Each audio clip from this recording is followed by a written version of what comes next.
Kalau kita bicara sejarah, asal muasalnya itu diinisiasi oleh Pak Sutioso. Jadi kalau boleh kita flashback ke belakang, dari zaman Gubernur Sutioso itu sudah mulai bicara tentang rencana pembangunan stadion, di mana stadion itu dimiliki oleh warga DKI. Akhirnya di bulan Maret 2019 itu baru dicanangkan oleh Pak Gub Anies Baswedan ya untuk membangun Jakarta International Stadium, dan baru mulai dilaksanakan mulai proses pembangunan itu di bulan Oktober tahun 2019. Kita dipercaya untuk mengelola luas 221.000 meter persegi. Jadi itu untuk kawasan stadion. Tapi nantinya juga kita dipercaya untuk turut mengelola Danau Cincin yang ada di samping kawasan kita nantinya. Standar bangunan di Provinsi DKI ini harus lulus untuk AMDAL-nya. Jadi salah satu hal yang menjadi sorotan ya, orang tahu bahwa utara juga menjadi titik rawan banjir ya. Jadi kalau teman-teman lihat pada saat masuk dari jalan depan itu posisi masuk itu di pintu gerbang posisinya naik ya. Dan kalau kalian perhatikan di sisi kanan itu ada pagar yang kemudian ditambah lagi pagar seperti kayak dari seng gitu ya. Jadi tingginya itu udah naik sekitar 1,3 sampai dengan 1,5 meter dari titik asalnya. Kemudian lapangan utama yang tadi teman-teman lihat di lapangan itu masih naik lagi sekitar 1,3 meter.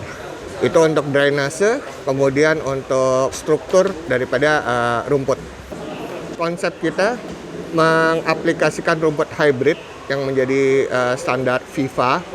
Kita menggunakan rumput sintetis yang kita impor dari Italia, namanya Limonta Mixto. Kemudian dipadukan dengan rumput naturalnya Zosia matrella yang kondisinya itu sudah banyak dibudidayakan di Indonesia dan banyak dipakai di banyak stadion besar di Indonesia juga. Bedanya rumput natural sama rumput sintetis, yang natural itu ujungnya tajam, yang sintetis enggak. Nih. Oh. Ini bedanya. Oke. Terus nanti kalau rumputnya panjang, yang natural, ini akan dipotong setinggi sama rumput sintetis. Terus dicoba, boleh dipantulkan. Itu standar FIFA. Untuk kita memutuskan metode hybridnya, untuk rumput itu ditabur dulu, dengan rumput itu ditabur di atas rumput sintetis, ya kita sudah membuat mock up di depan. Dan dari hasil evaluasi yang paling baik, hasilnya adalah rumput yang kita tebar lebih dahulu sebelum rumput sintetis itu digelar.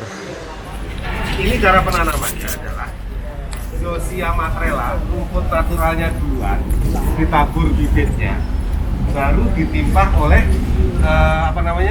rumput sintetis Limonta Mixto. Yang ini, yang sebelah sini Limonta Mixto-nya dulu, baru ditabur bibitnya Zosia matrella.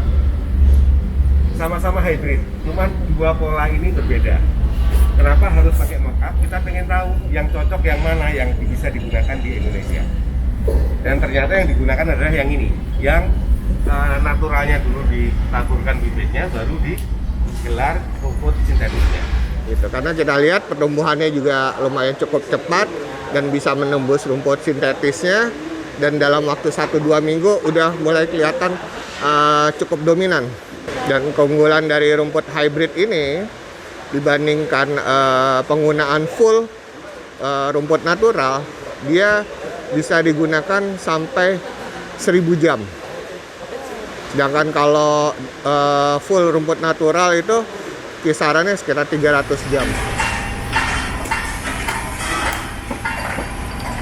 Di sini ada beberapa hal yang sangat menarik. Kita punya metode membangun kolom utama itu dengan menggunakan metode slip form. ya. Secara waktu menjadi lebih cepat, secara biaya juga pastinya lebih efisien, ya, karena waktu pengerjaannya lebih cepat. Kemudian nanti di atasnya kolom utama itu akan dibuat pier head, di mana pier head itu akan membantu untuk proses pengangkatan atap. Jadi atap itu dirangkai di bawah, ya. Setelah dirangkai, kemudian diangkat sekaligus. Setelah diangkat sekaligus itu dirangkai di atas di masing-masing kolom utama tadi. Jadi kita ada 8 kolom utama, baru nanti dipasang struktur atap untuk yang buka tutupnya. Jadi ini mungkin menjadi proyek besar pertama di Indonesia, ya, kita menggunakan konsep atap buka tutup, dan proyek pertama juga yang bisa mengangkat atap sekaligus. Dalam proyek Jakarta International Stadium ini, ya, kita sudah berorientasi untuk sustainability. Makanya kita mengaplikasikan green building dengan target kita bisa mendapatkan Platinum Green Chip. Jadi itu adalah grade tertinggi untuk green building.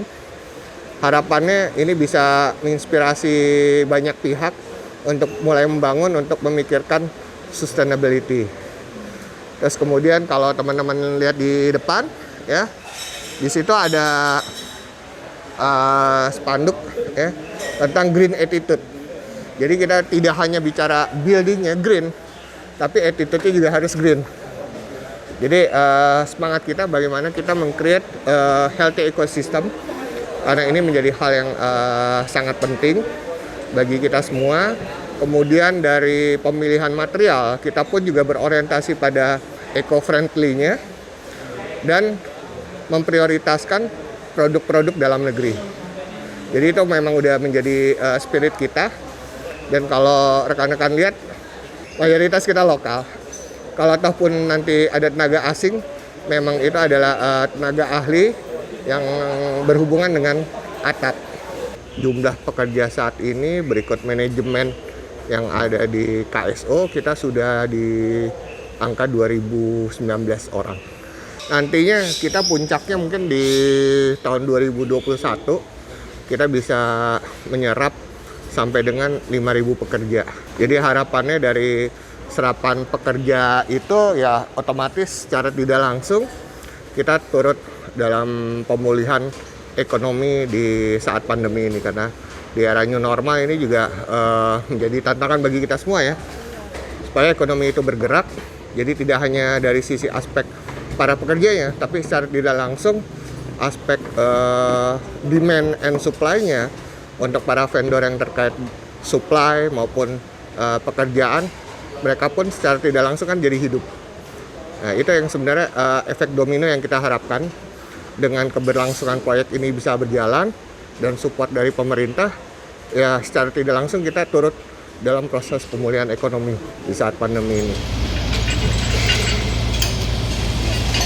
Pembangunan kita 24 jam, tapi bukan berarti full beroperasi untuk pembangunan konstruksinya.